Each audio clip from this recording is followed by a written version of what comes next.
আসসালামু আলাইকুম। আপনারা হয়তো ভাবতেছেন আমি বালতিটা নিয়ে কোথায় চলে যেতেছি। আমি বালতিটা নিয়ে যেতেছি মুরগি এবং পাখির জন্য পানি নিয়ে যেতেছি বালতি করে। কারণ গরমের দিনে পানি আপনি যতবার বদলায় দিবেন ততই আপনার মুরগি এবং পাখি সুস্থ থাকবে। তো আমরা প্রথমে ওদেরকে খাবার দিতেছি। প্রথমে পানিটা দিলেই ভালো ওদেরকে।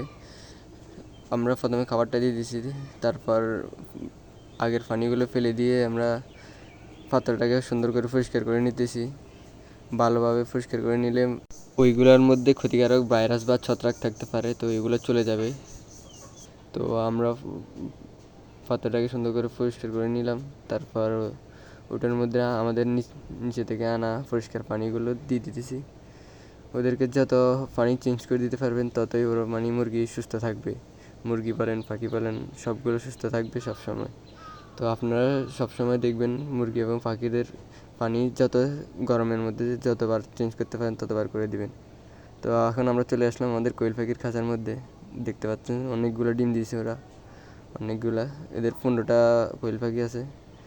তো সবাই ভালো থাকবেন। আসসালামু আলাইকুম ওয়া রাহমাতুল্লাহি ওয়া বারাকাতুহু।